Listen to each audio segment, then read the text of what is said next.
안녕하세요. 김태훈의 현명한 투자자 방송 시작하겠습니다. 본 영상에서 다루는 내용은 투자 권유가 아니며 각 개인의 투자 판단에 대한 책임을 지지 않습니다. 별도 SNS 채널 가입을 유도하거나 투자 권유 및 유료 리딩 서비스를 홍보하는 불법 사칭 계정에 유의하시기 바랍니다. 자, 오늘은 샤페론에 대해서 말씀을 드리겠는데요. 샤페론은 예전부터 이 회사는 R&D 기반의 순수하게 이제 연구 개발만 하는 회사입니다. 뭐 아토피 치료제나 알츠하이머 치매 치료제 같은 말 그대로 이제 블록버스터급 신약으로 개발될 수 있는 것들을 이제 연구하고 있고, 특발성 폐섬유증 치료제 같은 경우는 일단 라이센스 아웃도 한번 해본 경험도 있는 그런 회사이기도 하죠. 나름대로 기술력은 있다고 평가를 받고 있지만 상장한 이후에 별다른 성과를 내지 못하고 있습니다. 특히나 이제 라이센스 아웃한 것들도 제대로 성과를 못 내서 다시 또 계약을 돌려받거나 하는 그런 상황이 발생하고 있어서 실제로 이 회사의 연구 진실성에 대한 의심도 많이 되고 있는 상황입니다. 지금 이 회사의 파이프라인들을 보게 되면 아토피 피부염 같은 경우는 미국에서 임상 2상까지 진행한 것으로 알려져 있고, 또 알츠하이머 치매 같은 경우는 이게 이제 전 세계적으로 이 알츠하이머병에 대한 죄송합니다. 이 신약 개발이 굉장히 큰 경쟁 상품이 되고 있습니다. 알츠하이머 자체가 선진국을 중심으로 아주 큰 시장이 되고 있고, 여기에 대한 별다른 지금 치료제를 개발하지 못한 상태이기 때문에 먼저 개발만 하면 이 시장을 먼저 선점할 수 있는, 그래서 블록버스터급 신약으로 불리는 것인데요. 이 쉽지는 않은 상황이죠. 그리고 누세핀이라고 해서 특발성 폐섬유증 치료제로 이제 개발해서 이거를 브릿지바이오 테라피우틱스의 기술을 이전을 했는데 얼마 전에 다시 돌려받았습니다. 뭐 성과가 임상을 진행했는데 별다른 성과가 나오지 않아서 결국은 이제 계약 자체를 취소하게 된 것이죠. 그리고 이제 지금 이러한 임상 계획들, 특히 아토피 같은 경우는 상당히 임상 2상까지 진행하면서 상당히 진행이 된 것으로 알려져 있고, 그래서 이 아토피 치료제인 누게를 이제 라이센스 아웃하겠다고 여러 이제 다국적 제약사들을 만나고 있는데 쉽게 이 물질을 안고 있어서 이 계약이 지금 작년부터 해서 벌써 한 1년, 2년 정도 계속 라이센스 아웃을 위해서 만나고 있다라는 말만 나오고 있습니다. 그래서 임상 이상의 결과가 뭐 별다르게 좋지 않았는지는 정확히 모르겠지만, 얼마 전에 이제 올 상반기에 이 유상증자도 성공을 했고 해서 나름대로 이제 자금줄에 대해서는, 자금 면에서는 숨통이 튀었지만 이 회사가 이제 연구하고 있는 것들에 대해서 시장에서는 그렇게 신뢰감을 갖고 있지는 않은 상황이죠. 지금 라이센스 아웃 계약을 맺은 걸 보면 국정약품에 계약한 거하고 이 브릿지바이오 테라피우틱스가 있는데요. 이 브릿지바이오 테라피우틱스는 약 300억 정도 규모가 꽤 큰 걸로 지금 계약금을 한 20억 정도를 받은 걸로 알려져 있습니다. 하지만 이게 요번에 지난 9월 9일 날 이 브릿지바이오 테라피우틱스는 선급금 20만 원, 즉 20억 이 계약금만 지불하고 이 후보물질에 대한 임상이나 이런 것들을 진행하다가 결국은 별다른 데이터를 얻지 못해서 결국은 실패한 걸로 해서 계약 해지를 통보받은 것입니다. 그러다 보니 하여튼 이 기술을 다시 반환받는 것은 일단은 이 브릿지 바이오 테라피우틱스의 연구 능력이, 그러니까 임상할 수 있는 능력이 떨어지는 것일 수도 있겠지만, 이 특발성 폐섬유증 치료제 후보 물질이 의외로 뭐 전임상이나 여기서 나왔던 데이터들을 임상에서는 제대로 못 받았을, 그러니까 제대로 데이터가 발현이 되지 않았을 가능성이 있다는 것을 의심해 봐야 되는 것이죠. 실제로 이런 기술적인 부분을 일반인 투자자들이 알기는 굉장히 어렵습니다. 그런 부분이 굉장히 어려운 건데요. 그리고 이제 매출 실적은 말 그대로 별 볼 일 없고요. 그리고 이제 연결 포괄 손익 계산도 다도 영업 손실이 85억씩이나 됐으니까요. 이게 이 정도로 손실이 크면 반기에 85억입니다. 1년 따지면 8, 26, 160억, 170억 정도 된다는 소리인데, 그만큼의 현금을 어디서 외부에서 유입시켜야만 계속 기업 가치를 가질 수 있는 것이죠. 그리고 요번에 보시면 이 유동자산이나 또 이 유동부채 이런 것들 이제 살펴보시면 아직까지는 부채가 그렇게 크지는 않지만 매년 손실을 보는 규모가 굉장히 크기 때문에 앞에서 보였지만 손실이 지금 반기에 85억씩 발생하지 않습니까? 이 현금을 빠르게 갉아먹고 있는 거죠. 네. 자, 그래서 결국은 이제 유상증자를 실시하게 되는데 최대주주가 요번에 유상증자에 참여하지 않았습니다. 그렇게 되면 최대주주 지분이 줄어들 수밖에 없는 것이죠.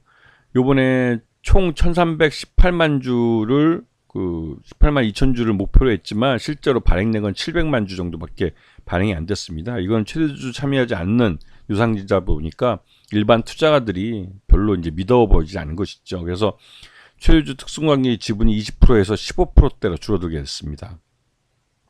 그리고 이 유상 신주 가격은 1,801원이기 때문에 이거는 지금 그때 당시에 시장 가격이 그 정도 됐기 때문에 1,810원에 이제 1,801원에 신주를 받게 된 것이죠. 이게 신주는 6월 27일 날 상장을 했습니다. 그리고 요번에 조달된 자금을 갖고 뭐 연구를 계속 한다고 그러지만 규모가 얼마 안 되기 때문에 실제로 이런 자금으로 이 신약을 개발할 수 있을지 좀 솔직히 의심이 되기도 합니다. 그리고 이제 7월 달 들어와서 샤페론이 본격적으로 이 자신들의 연구 논문이나 뭐 이런 걸 갖고 이제 어떻게 보면 광고성 기사들이 이렇게 많이 나오게 됩니다. 이게 이제 어떻게 보면 이런 유상증자에 성공한 이후에 유상증자에 참여해준 주주들이 어느 정도 차익을 보고 빠져나올 수 있게 해야만 나머지 또 모집을 못한 자금을 또 추가적으로 시장에서 손을 벌려서 이제 유상증자를 할 수 있는 것이거든요. 유상증자 일로부터 6개월 이내에는 또다시 유상증자를 할 수 없습니다. 그렇기 때문에 유상증자는 6개월 후에 다시 할 수 있기 때문에 6개월이라는 시간이 주어졌을 때 이 유상증자에 참여하신 주주들에게 수익을 갖다 주면 이분들이 6개월 후에 또 투자에 들어올 수가 있는 것이죠. 요번에 2대 주주로 그러니까 이 유상증자에 참여해서 2대 주주로 지분을 갖게 된 신주 인베스트먼트라는 곳은 대부분 이 손해보고 아까 보시면 1,801원이었는데 그거보다 손해보는 가격에 대부분 주식을 팔았습니다. 이게 이제 부채 상환 목적으로 매도를 한 것이라고 그러는데요. 이 부채 상환일이 가까이 있는데도 이게 남의 회사에 유상증자에 참여한 건 참 이례적인 일입니다. 그래서 이 주식들을 누군가 개인이 받아갈 수도 있고 법인이 받아갈 수도 있고 누군가는 받아갔을 텐데 유상증자 가격보다 훨씬 싼 가격에 주식을 받아간 것이죠. 그리고 신주 인베스트먼트는 13.27%로 2대 주주였다가 이게 2.65%로 지금 지분율이 줄어들게 됩니다. 그리고 스마일게이트 인베스트먼트도 8.45%에서 4.98%로 지분이 줄어들게 되는 것이죠. 그리고 이제 그와 함께 이제 샤페론은 아토피 치료제 누겔에 대해서 기술 이전을 위해서 이게 뭐 바이오 유럽 2024라는 해외 전시회도 나가고 미국의 바이오 USA 2024 거기도 나가서 활발하게 외국 제약사들이 이렇게 만나고 있지만 쉽지 않은 것 같습니다. 이 결과를 만들어내기가. 그러다 보니 그 사이에 이제 7월달, 이제 6월달에 이제 신주가 상장을 하고 그 이후에 이제 여러 가지 호재성 재료들을 내놓으면서 이게 이제 주가가 이렇게 올라버린 것이죠. 근데 올라버렸을 때 실제로 유상증자에 성공했다는 것 외에는 별다른 호재는 없습니다. 근데 이제 1,800원대 유상증자에 참여한 그리고 그보다 더 싼 가격에서 주식을 산 이 투자자들은 지금 단 3, 4개월 만에 5,000원대 주식을 팔 기회가 생겼기 때문에 말대로 한 200% 정도의 차익을 볼 수 있게 된 것이죠. 그래서 샤페론 유상증자에 성공한 이 개인 투자가들은 이후 샤페론이 다시 유상증자를 할 때 참여할 가능성이 큽니다. 지난번에도 샤페론이 머니게임화 되고 있다고 말씀을 드렸는데요. 이 샤페론이 정상적으로 이 R&D 회사로서 라이센스 아웃을 통해서 이 계약금을 받고 또 이 러닝 로얄티는 내지는 또 이 마일스톤을 받으면서 기술을 인정받고 이렇게 바이오 업체로서 이제 성장하면 좀 이해가 되지만 이렇게 유상증자 이후에 이 라이센스 아웃을 하겠다고 여러 제약사들을 만나고 하지만 이게 제대로 계약이 안 되고 시간만 끌면서 이 주가만 이렇게 덩그러니 올라버린 것, 이런 것은 전형적인 머니게임이라고 할 수가 있는 것이죠.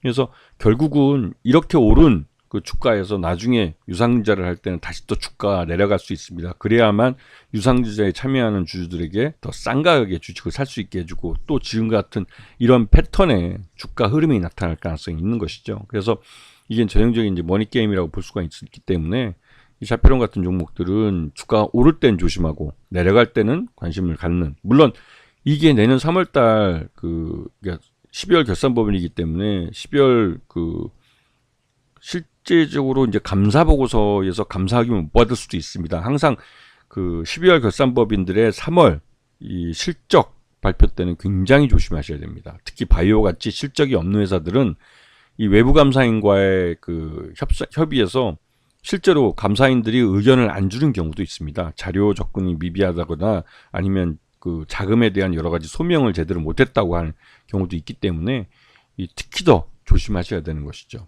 그래서 지금 이제 12월 내년 이제 3월 결산까지는 아직까지 시간이 좀 있기 때문에 하여튼 이 샤페론 같은 경우는 전형적으로 지금 이 라이센스 아웃에 성공한 것도 아니고 유상자를 전후해서 주가가 이렇게 많이 오를 만한 이유는 없었습니다. 뭐 여러 가지 하고 있겠다 한다는 것만 있었지 결과물을 못 내놨기 때문에 그 기대감만으로 주가를 끌어올린 것이나 마찬가지이기 때문에 이게 굉장히 조심해야 되는 것이죠. 아시겠죠? 자, 오늘 방송 여기서 마치겠습니다. 감사합니다.